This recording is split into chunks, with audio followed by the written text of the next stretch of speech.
Microlox France, j'espère que vous allez toutes bien. Bah écoutez, ça fait très longtemps que je n'ai pas posté de vidéo, tout simplement parce que je n'avais pas le temps du tout. Bref, le thème d'aujourd'hui s'intitule 5 raisons qui prouvent que vous n'êtes pas prêt à avoir des Microlox. Et oui, les Microlox, il faut avoir de la détermination.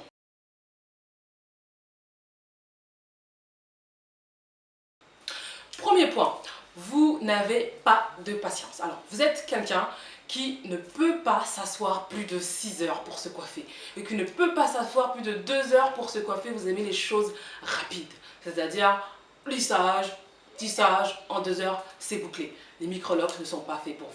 Si vous voulez passer d'un résultat comme ceci à un résultat comme cela, alors je pense que vous n'avez pas compris encore ce qu'est le processus de loxification. Quand on veut faire des locks, on sait que ça prend du temps, de la patience et ça demande de la...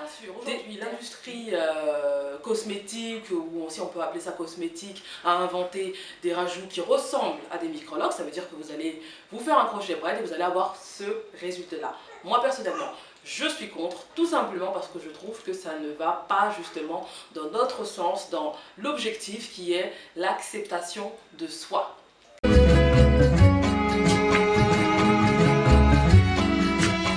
Deuxième point qui prouve que vous n'êtes pas prêt à avoir des microlocks, c'est que vous êtes une personne qui changeait de coiffure au moins 10 fois en une année. Alors vous passez du crochet braid, vous passez des mèches longues, vous passez en vanille, vous passez en natte collée, vous êtes en tissage, vous êtes en ceci. Tout au long de l'année, vous avez changé de coiffure au moins 10 fois. Je pense que vous n'êtes pas prêt. J'ai bien peur que vous souffrez du DFC.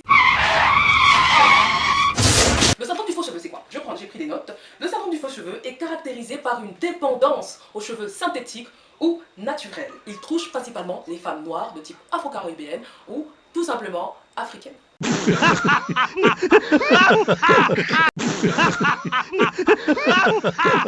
Alors, le seul moyen de vous défaire de ce symptôme, c'est bien évidemment de vous accepter tel que vous êtes. Aujourd'hui, il y a beaucoup d'informations sur le net, que ce soit sur YouTube, sur Google, sur WordPress, pour pouvoir entretenir vos cheveux. C'est vous qui avez les clés et le pouvoir de sortir de cette dépendance.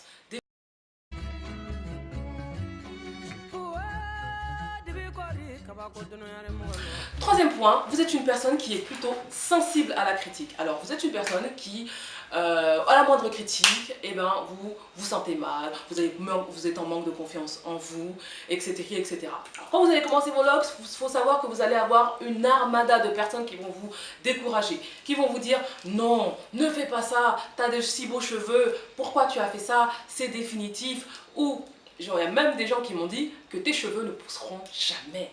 Arrête de faire ça. Ce sont les afro-américaines, ils ont du sang blanc, etc., etc. Donc il faut vous accrocher et avoir beaucoup de détermination pour vous lancer dans l'aventure locks et micro-locks. Vous ne devez laisser en aucun cas la critique des autres vous anéantir. J'ai une solution pour celles qui débutent. Tout seul ou par une professionnelle, c'est de suivre les personnes qui ont commencé avec des locks de 1 cm et qui au bout de 5 ans se retrouvent avec des locks comme ça.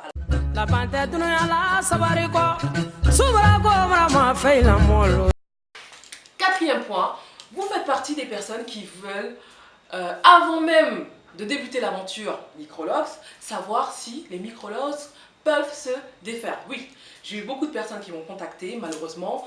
Je pense que c'est des personnes qui n'ont pas encore compris le processus de loxification et qui veulent se lancer dans l'aventure, mais qui veulent les défaire. Alors, quand c'est ça, soit je ne réponds pas, ou soit je dis aux gens que c'est pour moi un non-sens d'aller dans une optique de faire des micro-locks dans l'intention de les défaire. Alors bien évidemment aujourd'hui sur YouTube, grâce aux réseaux sociaux, il y a pas mal de vidéos qui montrent comment défaire les dreadlocks avec tout simplement de l'après-shampoing et vous défaites au fur et à mesure et vous allez avoir des cheveux morts, mais vous allez quand même conserver votre longueur. Ce qui fait peur à la majorité des personnes, c'est cet aspect définitif. Mais quand vous vous lancez dans cette aventure, il faut savoir que c'est pour une longue année, ça peut être pour 5 ans, pour 6 ans, pour 7 ans, 8 ans, c'est pour ça qu'on dit que c'est définitif. Il y a des personnes qui ont porté des locks depuis l'âge de 14 ans, jusqu'à 30 ans qu'ils ont décidé de les couper. Bien sûr, pas assez LOX, mais personnellement, je pense qu'il faut à un moment donné respecter les coiffeuses. Vous n'allez pas demander à une personne de passer 2 jours sur sa tête, bien évidemment, même si vous la payez, pour pouvoir, alors que vous avez envie de les défaire dans une année, etc. Dans ces cas-là, je vous conseille de faire des vanilles, de les laisser longtemps, vous pouvez les laisser 6 mois et ensuite de les défaire. Moi personnellement, je suis ni pour ni contre, mais personnellement, je n'encourage pas cette démarche. Tout simplement parce que je trouve que ça n'a pas de sens de faire des locks pour pouvoir les défaire ensuite.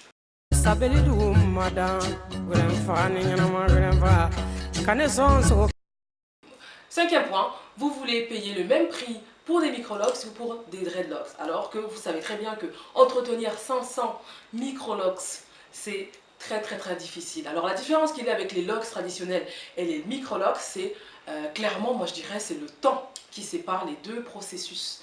Tout simplement, aujourd'hui, grâce à la technique du crochet, comme je le dis dans ma précédente vidéo, vous pouvez avoir des locks du jour au lendemain, mais ce qui est impossible avec des microlocks, la pause dure 2 jours. S'il y a une personne qui vous dit qu'elle peut poser des microlocks, genre plus 500 locks en une journée, moi je dis chapeau, je dis que c'est impossible. Ou bien la personne va vous bâcler vos cheveux, ou bien ça va être du travail bâclé, mal effectué. Donc voilà, les microlocks coûtent légèrement un peu plus cher que les locks, tout simplement parce que ce n'est pas le même temps, de pause. Une reprise de locks au crochet, ça prend 2 heures, une reprise de microlocks, ça prend entre 4 et 6 heures, voire plus. Quand la personne décide de garder ses microlocks comme ça pendant 5-6 mois, eh bien ça va prendre beaucoup plus de temps. C'est pour ça que nous encourageons les personnes qui ont des microlocks à faire leur reprise le plus souvent possible. Si elles peuvent le faire elles-mêmes, c'est très bien. Moi j'encourage les personnes à faire leur reprise tout seul, mais encore faut-il avoir du temps. Parce qu'il faut, ça prend plus de temps à faire sa reprise soi-même qu'à le faire sur une autre personne. Donc voilà, ma vidéo touche à sa fin. En tout cas, j'espère qu'elle aura éclairé les personnes qui veulent se lancer dans l'aventure locks, microlocks. Ça vous aura aidé à vous décider. En attendant, je vous dis à très bientôt pour une prochaine vidéo. Portez-vous bien et je vais finir avec mon slogan amour et patience. Ciao!